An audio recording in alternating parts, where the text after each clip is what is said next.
1 week later.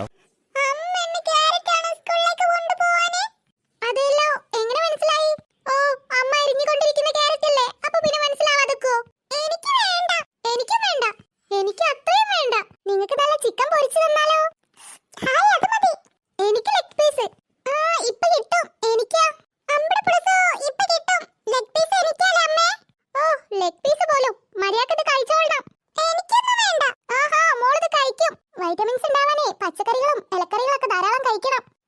എനിക്ക് chicken മതി. ദേ പാറു, എന്നെ ദേഷ്യം പിടിപ്പിക്കരുതേ. വേഗം കഴിച്ചു പോയി റെഡി ആവാൻ നോക്ക്. എല്ലാ ദിവസവും ചിക്കൻ ഉണ്ടാക്കി തരാതെന്താ ഹോട്ടലോ? അമ്മേ, ചിക്കൻ അവിടെ ഇരിപ്പില്ലേ ഫ്രിഡ്ജില്? പിന്നെന്താ? അവിടെ ഇരുന്നോട്ടെ, ഫ്രിഡ്ജിലല്ലേ, കേടാവത്തൊന്നുമില്ലല്ലോ. എനിക്ക് വേണ്ട. ദേ ദേവു, എന്നെ ദേഷ്യം പിടിപ്പിക്കല്ലേ രാവിലെ തന്നെ. നിങ്ങൾ ഭക്ഷണം കഴിച്ചില്ലേ? വേഗം പോയി ഒരുങ്ങാൻ നോക്കി. ഞാൻ ഫുഡ് കഴിക്കൂല. ഫുഡ് കഴിക്കാതെ ഇങ്ങോട്ട് വരി. ഫുഡ് കഴിക്കാത്തവരെ ടീച്ചേഴ്സ് നോട്ട് ചെയ്യുന്നുണ്ടെന്ന് കേട്ടില്ലേ? ഇന്നലെ ഗ്രൂപ്പിൽ പറഞ്ഞ നിങ്ങൾ കേട്ടതല്ലേ? അത് മാത്രല്ല, നോൺ വെജ് കൊണ്ടുവരുന്നത് മാക്സിമം കുറക്കാൻ പറഞ്ഞിട്ടുണ്ട് മിസ്. ദേവു, നന്ദു, പോയി വേഗം റെഡിയായി. ബസ് പോയാലേ ഓട്ടോ വിളിച്ച് ആക്കി തരാമെന്ന്. എനിക്ക് വയ്യ, ഇവിടെ 100 കൂട്ടം പണിയുണ്ട്. ചെല്ലേ, വേഗം പോയി റെഡിയായി. അല്ല, നീ എങ്ങോട്ടാ? ഇരിക്കവിടെ. എന്താ അമ്മേ, നിനക്ക് ഞാൻ എത്ര ഇഡ്ഡലി തന്നെ? അതെ, 10 ഇഡ്ഡലി തന്നിട്ടുണ്ട്. 6 ഞാൻ കഴിച്ചില്ല അമ്മേ. ദേ പാറു, ഞാൻ നിന്നോട് പല തവണ പറഞ്ഞിട്ടുണ്ട് കളവ് പറയരുതെന്ന്. ഞാൻ നിനക്ക് 4 ഇഡ്ഡലിയെ തന്നെ. ആ 4 പ്ലേറ്റിൽ തന്നെ ഉണ്ട്. അമ്മയോട് പറഞ്ഞതല്ലേ എനിക്ക് ഇഡ്ഡലി വേണ്ടാന്ന്. എനിക്ക് ഇഷ്ടല്ല. പിന്നെ നിനക്ക് എന്താ ഇഷ്ടം? പുട്ടായ വേണ്ട, ദോശ ആയാലും വേണ്ട. അമ്മക്ക് നൂഡിൽസ് ഒക്കെ ഉണ്ടാക്കിക്കൂടെ? ഞാൻ നിനക്ക് എന്ന് നൂഡിൽസ് ഉണ്ടാക്കി തരാം രാവിലെ തന്നെ. മര്യാദക്ക് അതിരുന്ന് കഴിച്ചിട്ട് വേഗം റെഡി ആവാൻ നോക്ക്. എനിക്ക് വേണ്ട. ബ്രേക്ക്ഫാസ്റ്റ് നല്ലതുപോലെ കഴിക്കണം. ഇനി ലഞ്ച് ബ്രേക്ക് ആവണം ഭക്ഷണം കഴിക്കണമെങ്കിൽ. വീട്ടിലായിരുന്നെങ്കിൽ പോട്ടേന്ന് വെക്കാം, എന്തെങ്കിലും എടുത്ത് കഴിക്കാം വിശക്കുമ്പോ. അവിടെ പോയി അങ്ങനെയാണോ? വേഗം 2 ഇഡ്ഡലി എന്തെങ്കിലും കഴിക്കി. രാവിലെ തന്നെ എന്നോട് കിട്ടാൻ നിൽക്കണ്ട, വേഗം കഴിച്ചൂടെ? എനിക്ക് വേണ്ട. അയ്യോ, മോള് കരയില്ലേ? അമ്മയുടെ മോള് ഗുഡ് ഗേൾ ആണോ ബാഡ് ഗേൾ ആണോ? Good girl. ഗുഡ് ഗേൾ ആണെങ്കിൽ കാര്യത്തില്ലല്ലോ. അമ്മേ, സ്കൂൾ വിട്ട് വരുമ്പോഴേക്കും മോക്ക് ഇഷ്ടപ്പെട്ട ഫുഡ് ഉണ്ടാക്കി വെക്കട്ടോ.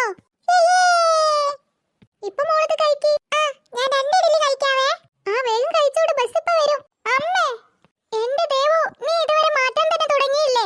അമ്മേ, എന്നാൽ അച്ഛൻ കൊണ്ടുവന്ന എയർബണ്ണ് കാണുന്നില്ല. നീ എന്തിനാണ് ചിരിക്കുന്നേ? എനിക്കറിയാം, നീ തന്നെ എടുത്തേ. എനിക്ക് വേറെ പണിയില്ലല്ലോ. എനിക്ക് എന്തിനാ ചേച്ചിയുടെ? അവളൊന്നല്ല എടുത്തേ. നീ പോയി വെച്ച സ്ഥലത്ത് തന്നെ നോക്ക്. അല്ലമ്മേ, അവൾ എന്നോട് കുറേ തവണ ചോദിച്ചതാ എനിക്കത് തരുമോന്ന്. അവള് തന്നെ എടുത്തേ. ദേവു, നീ അവളെ എടുക്കുന്ന കണ്ടോ? എടുക്കുന്ന കണ്ടിട്ടൊന്നുമില്ല, എന്നാലും അവള് തന്നെ. കാണാതെ എടുത്തെന്ന് പറയരുതെന്ന്. അമ്മ അവളെ സപ്പോർട്ട് ചെയ്യല്ലേ? നിന്നോടൊന്നും പറഞ്ഞിട്ട് ഒരു കാര്യമില്ല. വേഗം പോയി റെഡി ആവാൻ നോക്ക്. എത്ര തരം എയർബണ്ണും ക്ലിപ്പൊക്കെ ഉണ്ട് അവിടെ? അതിലേതെങ്കിലും ഒന്ന് ഇട്ടുക്കോ. അത് തന്നെ വേണമെന്ന് നിർബന്ധമൊന്നുമില്ലല്ലോ. എനിക്ക് അത് തന്നെ വേണം. ഞാൻ തുമ്പിയോടൊക്കെ പറഞ്ഞതാ അതിട്ട് വരുന്നേ. ദേവു, രാവിലെ തന്നെ വടിയെടുക്കണം. നിനക്ക് ഇന്നലെ രാത്രി തന്നെ എല്ലാം റെഡിയാക്കി വെച്ചുകൂടായിരുന്നോ? അല്ലെങ്കിൽ നേരത്തെ എണീക്കണം. എന്നിട്ട് വേണ്ട സാധനങ്ങളെല്ലാം എടുത്ത് വെക്കണം. ഇതിപ്പോ ബസ് വരാനേ 10 മിനിറ്റ് കൂടെ ഉള്ളൂ. അപ്പോഴേ അവൾ അത് തിരയുന്നേ. വേഗം പോയി റെഡി ആവാൻ നോക്ക്. നിന്നോടും കൂടെ പറഞ്ഞേ, വേഗം പോയി റെഡി ആയിക്കൂടെ? 10 മിനിറ്റ് കൂടെ ഉള്ളൂ. എനിക്ക് 5 മിനിറ്റ് മതി അമ്മേ. ഞാനെല്ലാം റെഡിയാക്കി വെച്ചിട്ടുണ്ടല്ലോ, അപ്പൊ അത് മതിയാവുമല്ലോ. എന്നാലും ചേച്ചിയുടെ ഭണ്ഡാരം എടുത്തേ. എന്തൊക്കെ പറഞ്ഞാലും നല്ല ഭംഗിയായിരുന്നു അത് കാണാന്. ഫുൾ സ്റ്റോൺസ് ഒക്കെ അതിന്മേല്. അത് മാത്രല്ല, ബട്ടർഫ്ലൈസ് ഒക്കെ ഉണ്ട്. എനിക്ക് നല്ല ഇഷ്ടമായിരുന്നു. ഇനി അവള് പറഞ്ഞ പോലെ നീ എങ്ങനെ എടുത്തിട്ടുണ്ടോ? എനിക്ക് ആയിക്കോട്ടെ. നല്ല ഭംഗിയുണ്ടായിരുന്നു എന്നല്ലേ പറഞ്ഞിട്ടുള്ളൂ. അമ്മന്നല്ലേ പറഞ്ഞേ കാണാതൊന്നും പറയരുതെന്ന്. എന്നിട്ട് എന്നെ കളിയാക്കുന്നു. എന്റെ പാറു, അത് ഈ വീട്ടിൽ തന്നെ കാണും. വേഗം പോയി റെഡിയാവ്. ഈശ്വരാ, ഇവരൊക്കെ പാടെ സ്കൂൾ പറഞ്ഞേക്കുമ്പോത്തിന് എന്റെ ആ ദിവസത്തെ മൊത്തം എനർജി നഷ്ടപ്പെടും. ഓരോ ദിവസവും എന്തെങ്കിലും ഉണ്ടാവും. ഇന്നിപ്പോ എയർബണ്ണ് കാണുന്നില്ല. ഇനി എന്താവോ? അല്ല മനുഷ്യ, നിങ്ങൾ ഇതുവരെ പോയില്ലേ? ഇല്ലടി, ഇന്ന് കുറച്ച് ലേറ്റ് ആയി പോയാ മതി. എന്നാ ലച്ചുവാ വിളിക്കുന്നേ. ഹലോ ചേച്ചി, എന്തൊക്കെ പിന്നെ പുതിയ വിശേഷങ്ങൾ? നല്ലതടി, അങ്ങനെ പോകുന്നു. അവിടെ എല്ലാവർക്കും സുഖല്ലേ? സുഖം ചേച്ചി. അരുണെന്തേ? ഏട്ടൻ ഓഫീസിൽ പോയി. അല്ല, പിള്ളേരൊക്കെ എന്താ ചേച്ചി? അവര് താ സ്കൂളിൽ പോവാൻ റെഡിയാവുന്നേ. നീ ഇന്ന് വരുമോ? ഇന്നോ? ഉറപ്പില്ല ചേച്ചി. നീ എത്ര ദിവസമായി പറയുന്നേ? നോക്കട്ടെ, അരുണേട്ടൻ ഫ്രീ ആണെങ്കിൽ എന്നെ കൊണ്ടാക്കി തരും. പിന്നീട് രാഹുലിന്റെ കാര്യം? അത് അവര് സൺഡേ വരാൻ പറഞ്ഞിട്ടുണ്ട്. ഞാൻ എന്തായാലും ഇന്ന് ഈവനിങ് വരട്ടെ ചേച്ചി. അതന്നെ നല്ലേ. നീ വന്നിട്ട് നമുക്ക് തീരുമാനിക്കാം. അമ്മക്കും പ്രായമായി വരല്ലേ. രാഹുൽ മോന്റെ കല്യാണം കഴിഞ്ഞാ അമ്മക്കൊരു തുണയാവുമല്ലോ. അത് ശരി ചേച്ചി. എന്നാ ഞാൻ ഇന്ന് നൈറ്റ് ആവുമ്പോഴേക്ക് എത്താം. നാളെ ഏതായാലും മക്കൾക്ക് ലീവല്ലേ, നമുക്ക് എങ്ങോട്ടെങ്കിലും കറങ്ങാൻ പോവാ. എന്നാ നീ രാഹുൽ വന്നിട്ട് വാ. എന്നാ ശരി ചേച്ചി. അവള് വെച്ചോ? രാഹുലിന്റെ കാര്യം നീ പറഞ്ഞോ?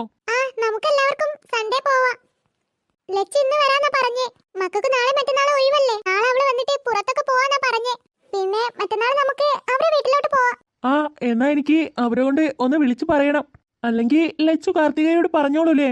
ആ അതവള് വന്നിട്ട് പറഞ്ഞോളും. നമുക്ക് എപ്പോഴാ ടൈമൊക്കെ അവള് വന്നിട്ട് ഫിക്സ് ചെയ്യാം. ആ ഏതായാലും അവള് വരട്ടെ.